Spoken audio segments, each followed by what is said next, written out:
Well, thank you very much, Lynn, and thank you everyone for coming out to this wonderful Heritage Library. It's great to see so many of you, and to those online, thanks for joining. Today, I'm going to talk about a great injustice that occurred during World War II. It was also an act of tremendous stupidity because some very, very talented Jewish refugees, two future Nobel Prize winners, were put behind barbed wire for as long as 3 years here in Canada. And it was an absolute stupid act. And it's not very well known, and that's one of the reasons I'm here to talk about this today.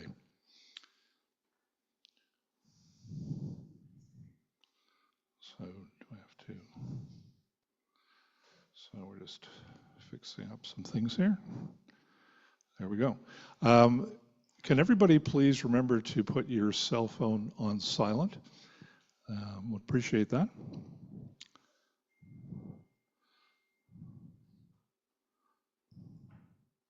Okay, there we go. Thank you very much, Tegan. So I want to start off with, people often ask me, well, how did I get involved with this memoir? And I want to give you a bit of the backstory. So my father grew up in Montreal, and if you had any ambition at all in the 1940s and 50s, you wanted to go to the U.S. And so my father applied to a number of universities and was accepted for postgrad work at Yale. And there he met Walter Igersheimer, who's the fellow wearing the cap and the dark glasses on the left. And the families became very, very close. In fact, we used to spend every summer vacation together and often winter skiing vacations. And here I am pictured, I'm on the far right with the captain's hat, and I was 10 years old then, Walter was 46. So a couple of years later, 4 years later when I was 14, we were hiking in the Alps, and it was July, but we got caught in this horrendous blizzard. It just came up out of nowhere. It was one minute it was sunny and warm, the next minute we were enveloped in this blizzard. And Walter had 10% vision. We were with a group of 40, where it was a climbing group, and 38 people just descended down the mountain and disappeared. And I realized Walter was in a lot of trouble. He couldn't see where he was. And if he stepped to the left, he could have fallen down the cliff. If he stepped to the right, he would have fallen down. So I grabbed Walter and I said, look, I'm here, Walter. I will lead you down the mountain. And so I got him to put his hands on my shoulders, and it took me 2 hours, and I led him down the mountain. And when we got to the bottom, he said, Ian, you've saved my life. And he had a daughter, but he didn't have any sons, and he wanted to adopt me. And Walter became my adoptive father. I was telling a university professor about this story, and he said to me, what happened to your father? Where did he go?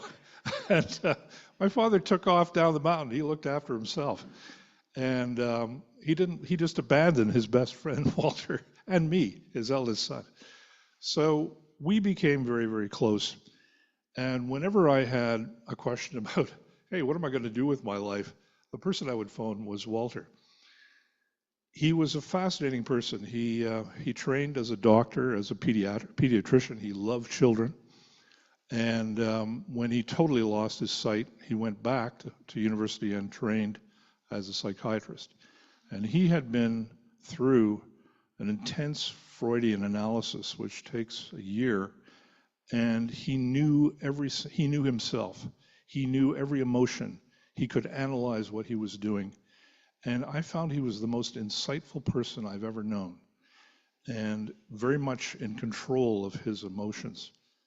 And I now realize that I was in a very fortunate position, because I've met now a lot of sons and daughters of internees. And when I ask them, what did your dad tell you about his prison experience? And you know what? Very few shared anything of what happened. They only found the odd letter or maybe a bit of a journal afterwards, after their parents passed on. But I was in this fortunate position. I spent 5 years talking to Walter about his internment experience. And I think partly it was because I wasn't a family member. I was kind of in between, but he trusted me implicitly because I had saved his life. And he said, Ian, I want you to publish this memoir. I want you to tell people what happened to us Jewish refugees and how we were betrayed. And that's the story I want to tell you. So it's a complicated story. This is the identity card that Walter had to carry with him all the time when he was a refugee in Britain. And you'll notice the date of this identity card is 1933. And of course, that's the year that Hitler came to power. That's the year that within 3 months, Hitler passed legislation which made Jews in Germany non-citizens. They could no longer work in the public service. Walter's father was summarily fired as head of the Department of Ophthalmology at the University of Frankfurt. Suddenly he was unemployed. This world-renowned eye doctor was suddenly unemployed. And Walter and his family lived in a beautiful house in Frankfurt. Walter's best friend joined the Hitler Youth and turned against him.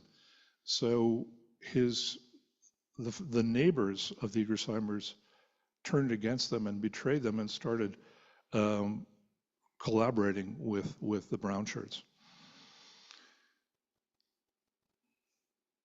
The next slide I want to show you is, and you'll notice in ink, it's written refugee from Nazi oppression. So after World War II was declared, the date of this is the 22nd, November the 22nd, 1939. War was declared in September of 39. So after war was declared, all aliens registered in Great Britain had to report to tribunals, and they were examined by judges to determine if they were potential enemy sympathizers or were they refugees. And Walter, my friend, like many other Jewish refugees in Great Britain, was declared to be a refugee from Nazi oppression. He was told by the judge that he would not be interned under any circumstances. He was an enemy of Hitler, and he would not be interned. So, I'm actually going to go back. So, Walter thought he was safe, and he wanted to become a British citizen. He volunteered to work in a hospital where he was saving the lives of British soldiers. He was a fourth-year medical student at this time, and they were desperate for doctors. So he's working in a hospital just outside London, saving the lives of British soldiers who've been rescued from Dunkirk. I don't know if you remember the story of the little boats that were sent across the English Channel. The terribly injured soldiers would come back. Walter was cutting off the uniforms of the injured soldiers, having to amputate legs where necessary, saving their lives. Suddenly he feels this iron grip on his shoulder, and it's a British Bobby who says, "Sir, you are under arrest, come with me." He was arrested in the emergency ward of the hospital. And like so many other Jews in Britain, Walter was an avowed enemy of Hitler. His family had lost everything, and he wanted nothing more than to become a British citizen. So eventually, Churchill and his cabinet arrested 30,000 Jewish refugees who had been offered sanctuary in Britain. But they realized they couldn't look after all of these prisoners. It was going to take too many soldiers. And so they asked the Dominions, Canada and Australia, to take some of these prisoners, these internees. And Canada agreed to and set up 9 internment prisons. They called them camps, which was a euphemism and a bit of propaganda. The majority of these prisons were located in Quebec, and that's why this is very much a Quebec story. There were 3 principal ones in the region of the Eastern Townships. So Camp N at Sherbrooke, Quebec, Camp A at Farnham, and Camp I in the middle of an island in the Richelieu River. So The Canadians, and like the British, used the word camp to describe these prisons, but they weren't camps. They weren't where you learned how to paddle the J-stroke and learned how to build a campfire. They were prisons, and there were barbed wire. This is a drawing. The first camp that many of them went to was on the Plains of Abraham. This is a view of the St. Lawrence River. You can see the Quebec Bridge. There's a guard with a bayonet, and this was drawn by a brilliant medical researcher by the name of Dr. Heinz Meerhoff, who was also a very talented artist. And a lot of these drawings have survived, and I'll tell you more about him. But I'm very quickly going to show you. So this is the barbed wire in the guard tower at Quebec City, and this is the entrance to one of the entrances to the camp at Sherbrooke, Quebec, called Camp N. You can see these were not camps. Now, interestingly enough, the term camp actually fooled even Walter's parents, because when mail was established after many, many months, he got a letter from his mother saying, "I hope you enjoy your summer at camp and do the best you can there. Find something interesting to do." So the word camp even fooled his parents.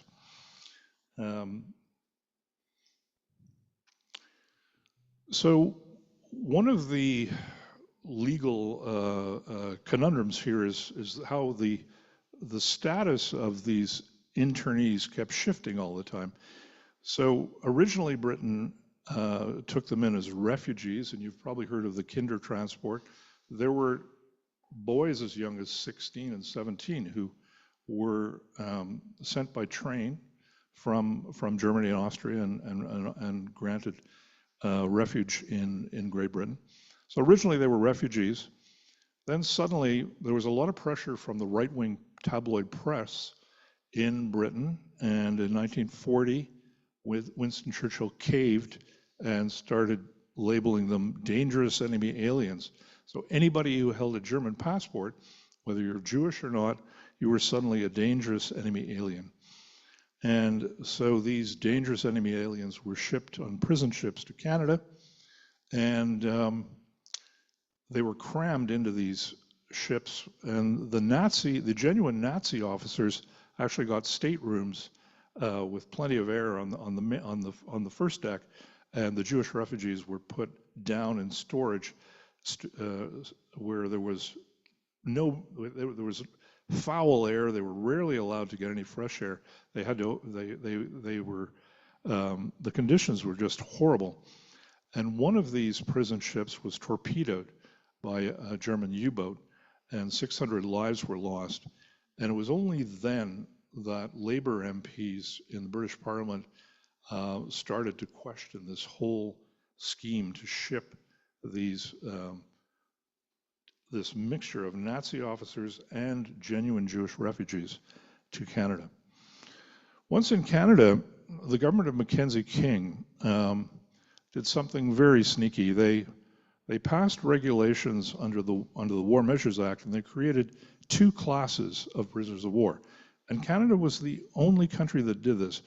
Class 1 was genuine German military combatants, both enlisted and officers. And then they created a Class 2, which no other country had, to include civilians, merchant sailors, and crews of passenger liners. And the sneaky thing was, the Geneva Convention on the Rights of Prisoners of War applied to Class 1, but they didn't apply to Class 2. And you'll see what the implications of that were. Now, what happened was, Britain, by about 6 months later, the fall of 1940, said, okay, we made a big mistake. We have the universities of Cambridge and Oxford after us to release these brilliant scientists they need for the war effort, and so we're going to start releasing the internees, and they did. But Canada, of course, under Mackenzie King, which was a very anti-Semitic cabinet, he said, well, we can't release these refugees because it's up to Britain. They sent us here, they sent the refugees here, and we need orders from Britain, and we can't release them in Canada because we don't want any more Jews released in Canada. We don't want them to become permanent residents and then citizens. Finally, Britain sent a diplomat, Alexander Patterson, to Canada, and he interviewed every single Jewish refugee and recommended those who should be released, particularly focusing on the boys 16, 17, 18. And Canada finally changed the designation and said, okay, we accept the refugees, we accept their friendly aliens, but we're not going to release them. And they kept them behind barbed wire for another 2 years in many cases, except for some of the youngest ones. So it's a very confusing legal process. So on the left here is a famous photograph taken by an internee, Marcel Zeidler, who became a famous photographer and architect. This is of a Jewish refugee. We don't know his name. He's pushing a wheelbarrow, and behind him is this abandoned railway locomotive repair depot. And you can see the doors are so big that there was actually track leading into this building, and they would repair the locomotives there.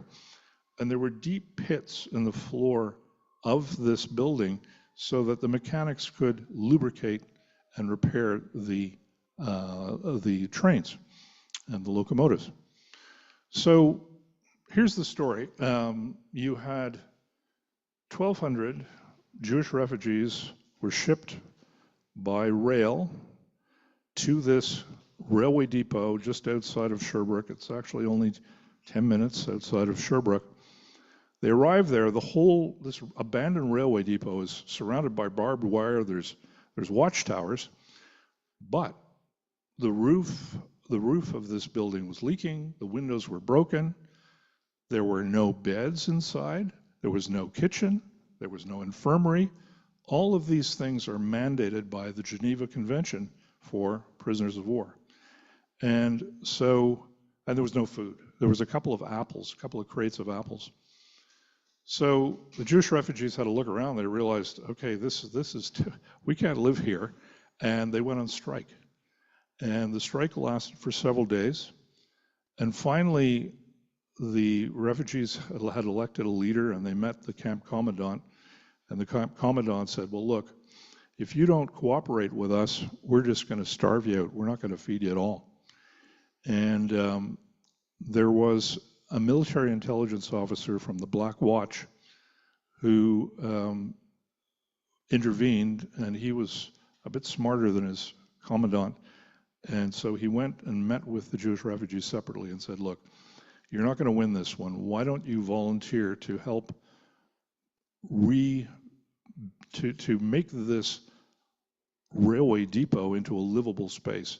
And he said, I will negotiate to get you materials to do that. So what this photograph shows is the Jewish refugees were actually renovating this space, and there were architects among the refugees who said, look, we can't heat this entire building. We're going to build an inner building inside it, and that's what they did. They lowered the roof, they insulated it, and they made a livable space. But the key thing to remember here is, and this is a question I've asked myself, why did the Department of National Defense choose this abandoned railway depot to house 1,200 refugees? Keeping in mind that originally this land was leased from the Quebec Central Railway, and it was supposed to become the headquarters for the Quebec Fusiliers Regiment. And when their commanding officer did an inspection of this site, he said, no, we're not taking this. It's too much work to fix it up, and it's going to be a terrible site. We'd have to demolish all these buildings. So they refused. And the reason, the only rationale I can come up with is that Britain was paying for the room and board of these prisoners. And in Walter's memoir, he keeps quoting the Sergeant Major McIntosh, who was the number 2 officer at this camp, who kept saying, whenever there was a complaint, he would say, it's good enough for Jews. And so the government of Canada and the DND, They were looking for the cheapest possible options where to stash these refugees. They didn't care what the conditions were, and they regularly broke the Geneva Convention. So on the right is a watercolor made by an internee. The internees wanted to keep a record of what was happening to them, and so there were artists among them. They made their paints themselves. They would, if they were served beets for dinner, they would save the beet juice. They would grind up plants, and they stole paper from the office. When the officers were throwing out paper, they would save it. And there were also many talented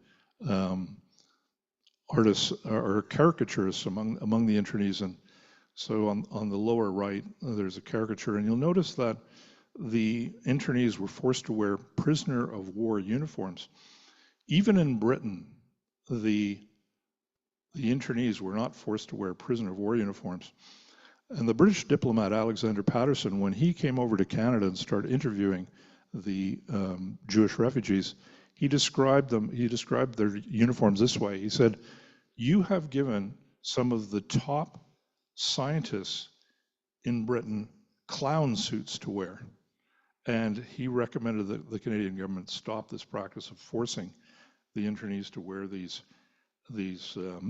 uniforms. And of course, I'll say more about it, but this is a sketch of the inside of the railway depot. So you'll notice, of course, that there is a big red dot on the back of each uniform, and that was to provide an easy target for the guards so they could shoot any refugee. And the initial standing orders that the Canadian military gave was that any refugee who appeared at a window at night of one of the dormitories, or tried to open a door in the middle of the night, if they had diarrhea, or they had to go to the washroom, or if there was some medical emergency, if they opened a door, the standing orders were to shoot. And this is what happened at a number of the internment camps, where the overzealous guards, if the door opened, they just shot. And fortunately, they were bad marksmen, and they never actually killed anybody, although there is a record of an internee panicking and rushing for the gate of the internment camp in Camp N and being shot and killed. And I'm on the track of, I want to track down who this refugee was. The photograph on the left was taken by a photographer hired by the Government of Canada for the National Film Board. And the caption for this title is "Uniforms for Canada's Guests." This was the propaganda during World War II. So here's a caricature of Sergeant Major McIntosh, who is a character that Walter talks a lot about in his memoir. And there are a number of sources, including Eric Koch, who quote him as saying, "Quiet, I will not be disobeyed by a lot of dirty Jews." And the officers at Camp N were incredibly anti-Semitic, and it's recorded in the diary they kept, which is at the National Archives.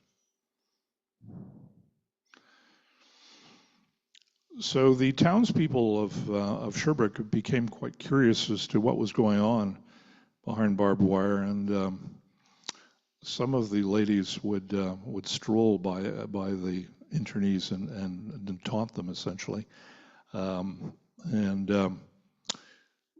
It's interesting, one of the clauses of the Geneva Convention on the prisoners of war is that prisoners of war shall not be held up to curiosity or ridicule. And in the case of Quebec City, the internment camps in Quebec City and at Camp N, it was kind of a mutual attraction. Sometimes the internees, many of them were talented musicians, would put on impromptu musical shows to entertain residents of Sherbrooke who happened to walk by the camp. So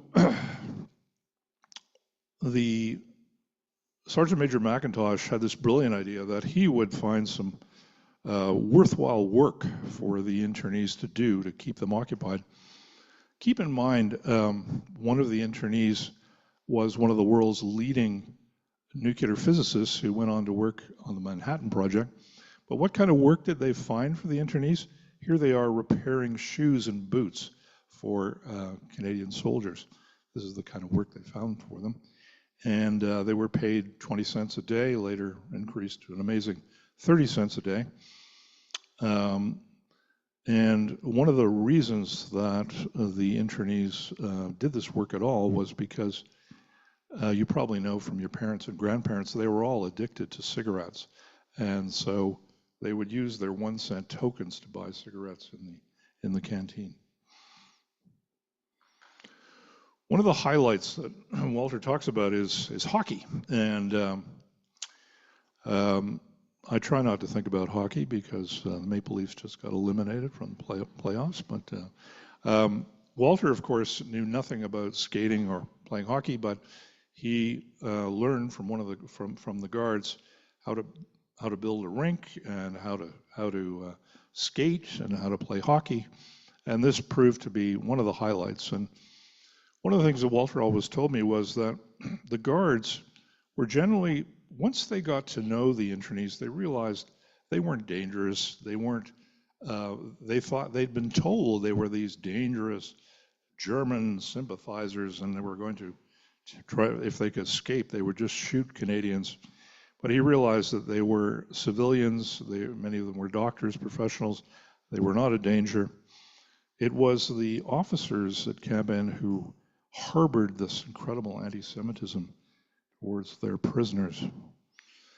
The internees were very talented. They made ships and ships in bottles, and they made sculptures and sold these handicrafts to raise money for air raid victims in London. They were trying to show that they were dedicated to the Allied cause and that they were not enemy or Nazi sympathizers.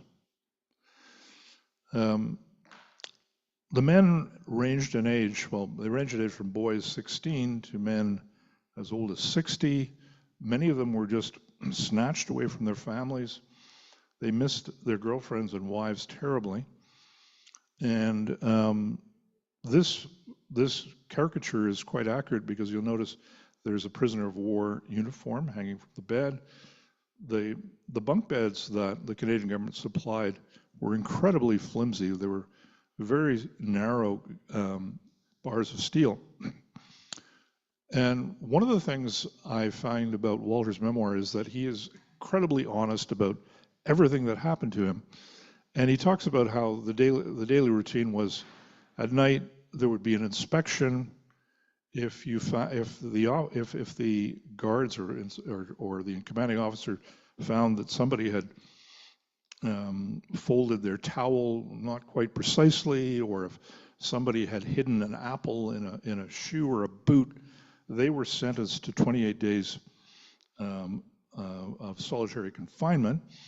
But after lights went off, these bunks would start swaying back and forth and rhythmically. And can anybody guess why? It's because all the boys and men were masturbating, and they missed their wives and girlfriends terribly. And the artists in camp did their best to provide interesting caricatures for the amusement of the internees.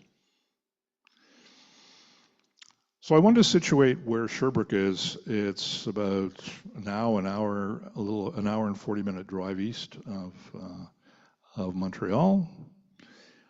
In the 1930s, Sherbrooke was a prosperous city, mainly because it's at the confluence of two rivers, and the Magog River is a very fast-flowing river with waterfalls, and Sherbrooke there were many hydroelectric dams and turbines at Sherbrooke, which meant that it powered factories, it powered mills, and it was a very prosperous place. This is what the main street looked like. You see the substantial banks on the main street. And Camp N, where the red dot is only 10 minutes away from the largest hospital in Sherbrooke. Strangely enough, most of the internees, and including Walter, thought they were somewhere in the Canadian wilderness. They had no idea how close they were to this major city in Quebec. And so they didn't realize that medical help was only 10 minutes away. So I put this chronology together of the camp because it's quite complicated, but it opened October 15th, 1940. For the first phase of the camp, it was designated a camp for Jewish refugees till 1942. And then slowly some of the refugees were released, particularly the younger ones. And they were all transferred to a British stone fort that had been built to defend Canada during the War of 1812 on Île aux Noix in the Richelieu River. And once again, the Canadian government was looking for the absolute cheapest place to stash these refugees.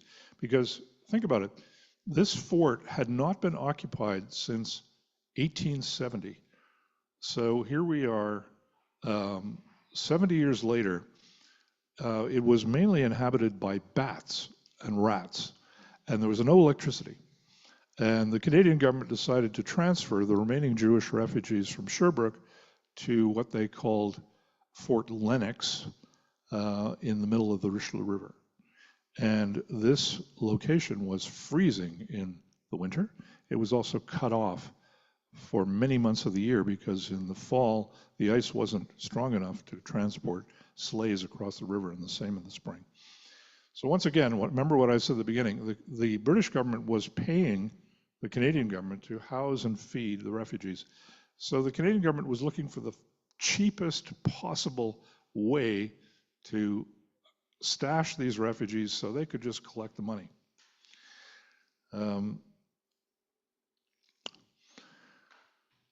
Among the refugees were two future Nobel Prize winners, Max Perutz and Walter Kahn. There were many people who made tremendous contributions to either Canadian society or if they emigrated to the US or Britain. And you can read about some of them in the book. I want to focus on two. Fred Kaufman was only 16 when he was interned in England. And he, at the age of 17, March 1942, he was sponsored by Rabbi Abraham and Dora Middleman of Sherbrooke. There was a very active Jewish community in Sherbrooke, and not enough really has been said about what the Jewish community in Sherbrooke did to try to free these internees. And I have a friend in the audience, David Rothschild, who has really filled me in on a lot that the Jewish community in Sherbrooke did, including many others in the community who sponsored refugees. Fred Kaufman went on to be a reporter at the Sherbrooke Record. He was reporting on court, and he decided to become a lawyer, went to McGill, and eventually became a judge on the Quebec Court of Appeal, which is the highest court in Quebec. And he became famous for being asked to investigate the cases of Guy Paul-Morin and Stephen Truscott, and found them to be wrongly accused.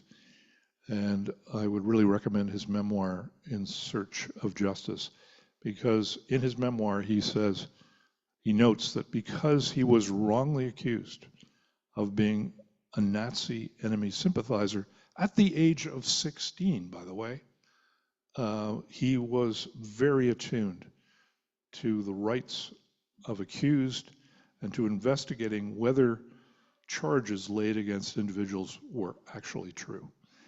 And I'm just going to mention here, I mean, Canada broke the Convention on the Rights of Refugees and the Convention on Prisoners of War to imprison 16 years old who were then denied access to education.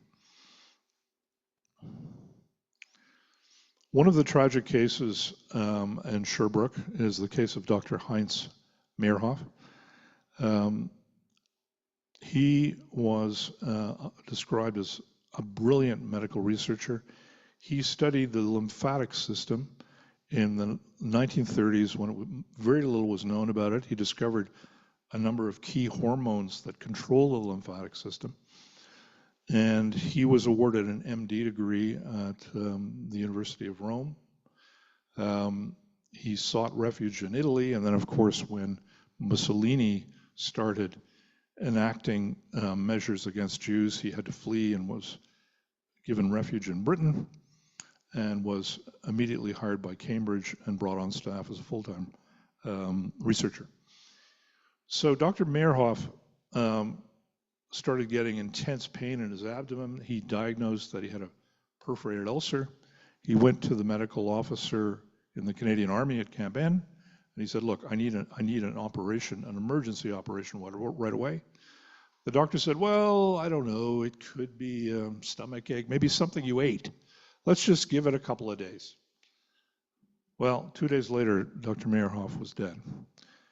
And the commandant of Camp N delivered his body to the Jewish synagogue in Sherbrooke.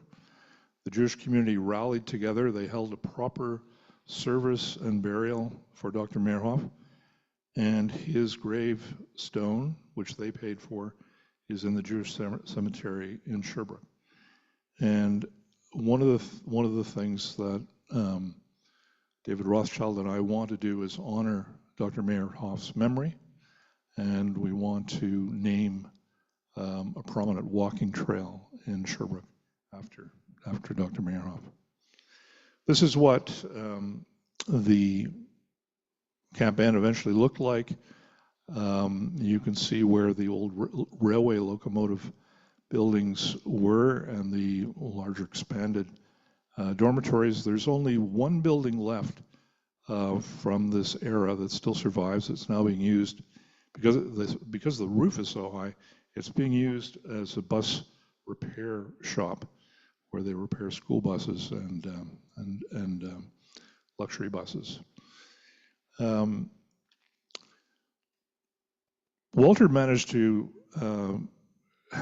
keep this letter despite being in, he was eventually deported to Cuba. The Canadian government would not allow him to settle in Canada. Britain wouldn't take him back because he was legally blind. And so his father and the Bronfman Foundation paid for his ship passage to Cuba. And this is a letter he received from the Commissioner of Refugee Camps in Ottawa, saying that he was now considered to be a friendly alien while interned in a refugee camp. The second paragraph is fascinating because it says that his release was unconditional. In fact, this is the certificate, the travel document that he received, because the British government had confiscated his German passport. He had no passport. The Canadian government issued this travel identity so he could go to Cuba, and it was valid for only 6 months. And so after it expired, he was stateless. He had no proof of where he came from. And this is a terrible position to put a refugee in, because Cuba at that time was a very, very corrupt and lawless nation being led by Baptista. And Walter was in a very dangerous position. This is a picture of my friend. One of the last pictures I took of him, he was 84. After he retired as a psychiatrist, he became a very well-renowned sculptor. And he would carve these sculptures just by touch. He couldn't see what he was doing, but he gave this one to me called The Lovers. And it's a couple embracing. And I have this in my home as a memory of him. He was a wonderful man. He was musically gifted. He could play piano, accordion, harmonica. He seemed to know 200 or more songs. He never forgot the words to the songs. I can't even remember my favorite songs now. I try to play Home on the Range, and I can't remember the chords anymore. But he could. And he was just a lot of fun to be around. This is what Camp N looks like today. There's not even a sign, there's not a plaque, there's nothing to indicate what happened there. And one of the things I'm looking to do is to ask the federal government for an apology for all the things that happened, including sexual assault by guards of the teenage boys. And there's a number of journals wherein internees describe how early in the morning the guards would fondle them, because the guards had access to their living quarters 24 hours a day. So a group in Sherbrooke want to install a plaque to mark the location of Camp N, and we have designed a plaque which is en anglais, en français. The style of plaque in Sherbrooke is you have photographs and text, so we want to tell the story. And the idea is that high school students would incorporate this in part of their history and civics courses, so they would have an excursion to the site of Camp N and see the plaque and be told the story. We want the story to become part of the education of high school students in Sherbrooke. And the location of the plaque has been quite a challenge, because it has to be on land that we can get the landowner to agree to this, and it also has to be accessible. So we have found a river park along the Rivière Saint-François, where there is a bicycle and walking trail that actually links up all across Quebec. It's called the Rue Verte, and we're going to propose that this is a possible site of the plaque.